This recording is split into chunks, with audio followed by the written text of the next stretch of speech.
मैं जो जानकारी आज आपको देने जा रहा हूं, इस जानकारी को जानने के बाद आपकी आंखें फटी की फटी रह जाएंगी। भाई साहब, अभी तक एक गलती सब लोग कर रहे थे, आपके बच्चे भी कर रहे थे, जिससे मुंह के कैंसर का खतरा बढ़ रहा था या हो रहा था या भविष्य में होने की संभावना थी। भाई साहब, मुंह के कैंसर का तो पता ही नहीं लग पा रहा है।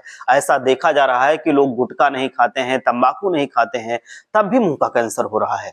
सबसे बड़ी रिसर्च में ये बात सामने आई है जो मैं आज आपको बताने जा रहा हूं। एक ऐसी चीज है, ऐसी आदत है जो रोज आप लोग करते हैं, हम लोग करते हैं, और इसी से मुंह का कैंसर हो रहा है, जिसको कहते हैं ओरल कैंसर। आपकी आंतों को कैंसर हो रहा है, ब्लड कैंसर हो रहा है। मैं आज जो बात आपको बताने जा रहा हूं, ये आपके पैरों के तले की जमीन खिसका कर रख देगी। इतनी जरूरी जानकारी है। अगर आपने इस आदत को नहीं छोड़ा तो निश्चित तौर पर आप ये जान लीजिए कि आप अपना भविष्य खराब कर रहे हैं, अपने बच्चों का भविष्य खराब कर रहे हैं, और हम खुद ही अपने बच्चों में ये आदत और ये बीमारी ट्रांसफर करते जा रहे हैं। तो कभी कभी ऐसा होता है कि हम लोग नहीं चाहते हैं कि एक बीमारी आ जाए, लेकिन हम लोग ऐसी गलती करते रहते हैं क्योंकि हमें नॉलेज नहीं होती है, और उससे वो बीमारी आ जाती है और गंभीर बीमारी आ जाती है। ये कैंसर बहुत बुरी बीमारी होती है, मैं आपको क्या बताऊं। तो कैंसर से बचना चाहिए, खासकर मुंह के कैंसर से, ओरल कैंसर से बचना चाहिए। निश्चित तौर पर ये वीडियो अंत तक देखना, तभी आप समझ पाओगे कि हम ओरल कैंसर से कैसे बच सकते हैं और क्यों हम लोग ये अपने आप में खुद न्योता दे रहे हैं कि हो जाए हमें। मैं आज टूथपेस्ट की बात कर रहा हूं। भाई साहब, ये ऐसा टूथपेस्ट, ये ऐसा एडवर्टाइजमेंट जो आप लोग देखते हो, जो हमारा ब्रेन वॉश कर रहा है, खूब झाग देता है। तमाम तरह के टूथपेस्ट आजकल बन रहे हैं मार्केट में, अलग अलग नाम से आ रहे हैं, बड़े बड़े ब्रांड के आ रहे हैं, और ऐड हम लोग टीवी पे देखते हैं, यूट्यूब पे देखते हैं, फेसबुक पे देखते हैं, तमाम तरह के ऐड देखते रहते हैं।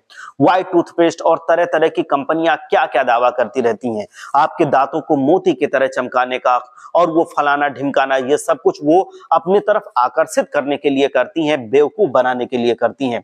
इनके पीछे लिखा होता है, इनके घातक केमिकल्स, घातक इंग्रेडिएंट्स जो लिखे रहते हैं, उन पर थोड़ा गौर कर लीजिएगा, इनमें क्या क्या चीजें मिली होती हैं। और सबसे ज्यादा घातक दो ऐसे केमिकल्स मैं आपको बता रहा हूं कि ये केमिकल्स आपको जब भी कभी आपके अंदर जाते हैं, मुंह में जाते हैं, तो मुंह के कैंसर का, ओरल कैंसर का सबसे बड़ा कारण यही दोनों केमिकल्स होते हैं, सबसे बड़ा रीजन होते हैं। सबसे पहला इसमें केमिकल पाया जाता है, वो सोडियम लोरियल सल्फेट होता है। ये बहुत ही हानिकारक होता है। ये आपको मालूम नहीं है कि ये क्लीनरों में इस्तेमाल होता है, जो आपका जो वॉश करने के लिए चीजें आती हैं, क्लीन करने के लिए चीजें आती हैं, फ्लोर को क्लीन करने के लिए, जो ग्लास है उसको क्लीन करने के लिए, वॉशिंग पाउडर में, तो उसमें जो चीज इस्तेमाल की जाती है सोडियम लॉरियल सल्फेट, वो इसमें डाल देते हैं दांतों की सफाई के लिए, झाग बनने के लिए।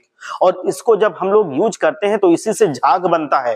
तो आप ये समझ जाइए, जिस टूथपेस्ट से जितना ज्यादा झाग बनता है, उसमें उतना ज्यादा ये कंपाउंड होता है, ये केमिकल होता है, जो घातक होता है। बच्चे भी आजकल उसको इस्तेमाल करते हैं, जिसमें सोडियम लॉरियल सल्फेट होता है। ये भी बहुत ज्यादा घातक होता है। ये समझ लीजिए कि हम अपने आप से अपने पैरों पे कुल्हाड़ी मार रहे हैं। और इसमें होता है फ्लोराइड। फ्लोराइड बहुत ज्यादा हानिकारक होता है, और ये फ्लोराइड एक हद तक अच्छा होता है, लेकिन बाद में ये बहुत हानिकारक हो जाता है, क्योंकि ये जो फ्लोराइड होता है आपके दांतों में कैविटी होने से बचाता है। ये बात तो सच है कि जो कैविटी होती है, जो गड्ढे होते हैं, उनको ये बचा लेता है। लेकिन जब फ्लोराइड की मात्रा कुछ अंश तक बॉडी में चली जाती है, अंदर चली जाती है, तो ये ध्यान हम नहीं देते अगर, तो ये हानिकारक होता है। दांत तक रहे तो ये सही है, लेकिन ये हमारे अंदर जब चला जाता है तो ये बिल्कुल खराब हो जाता है, मतलब इसका नेचर बदल जाता है। आप ये समझ लीजिए कि ये हानिकारक हो जाता है। इसमें जो मिठास होती है, जो बच्चों को टेस्टी लगती है, तो बच्चे क्या करते हैं कि उसको कभी कभी थोड़ा सा खा लेते हैं या खा जाते हैं, जो मंजन वो करते हैं, जो टूथपेस्ट करते हैं। फिर ये पाचन तंत्र को प्रभावित करता है, आपकी आंतों से जुड़े रोग पैदा करता है। आजकल बच्चों में देखा जा रहा है कि पाचन शक्ति बचपन से ही खराब हो रही है। बचपन से ही आप देखो, बच्चों के पेट निकल रहे हैं, बचपन से उनका हाजमा दुरुस्त नहीं रहता। कितना ही हम प्रयास कर ले, लेकिन बच्चों को हम फास्ट फूड खाने से रोक नहीं पाते हैं, और ये जाके और उस पे सोने पे सुहागा लगा देती है। मतलब एक तो करेला, दूसरे नीम चढ़ा, ये और ज्यादा उसको खराब कर देता है पेट को। तो बच्चे भी इस बीमारी से प्रभावित हो रहे हैं। भाई साहब, पुराने समय में दातून का प्रयोग होता था, आप जानते हैं ना, नीम की दातून लोग यूज करते थे, बबूल की दातून यूज करते थे, ये बहुत फायदेमंद होती थी। पुराने समय में मंजन का प्रयोग नहीं होता था।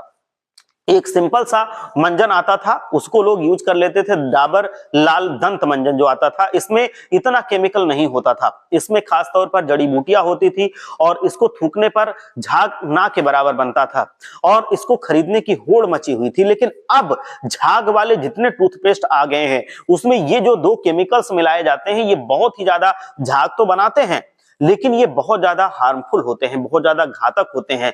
शैम्पू समझ लीजिए, आप शैम्पू अपने मुंह में डाल रहे हैं, ऐसे केमिकल्स इसमें होते हैं, तो ये सोचो कितना ज्यादा हार्मफुल होता है। और इसी वजह से पता नहीं चलता है कि लोग ये सोचते हैं कि हम तो गुटखा नहीं खाते, हम तो पान मसाला नहीं खाते, हम तो कोई ऐसा तंबाकू नहीं खाते, हम इतना बीड़ी सिगरेट नहीं पीते, फिर भी क्यों कैंसर हो रहा है। तो इसके पीछे ये एक बहुत बड़ी वजह होती है। खास करके टूथपेस्ट से आप बचें। पेस्ट आप अगर खुद बनाना चाहते हैं तो खुद घर में आप ऑर्गेनिक तरीके से बना सकते हैं हर्बल टूथपेस्ट, लेकिन आपको जो ये केमिकल टूथपेस्ट आते हैं उनको आप करने से बचिए। दातून कीजिए, आप मंजन कर सकते हैं जो बिना झाग वाला आता है, ये हमारी बॉडी के लिए नुकसानदायक नहीं होता है। आप ऐसा कर सकते हैं, दातून कीजिए, आपका मसूड़ा भी स्वस्थ रहेगा और आपके दांत भी। आप स्वस्थ रहें, मस्त रहें, तंदुरुस्त रहें।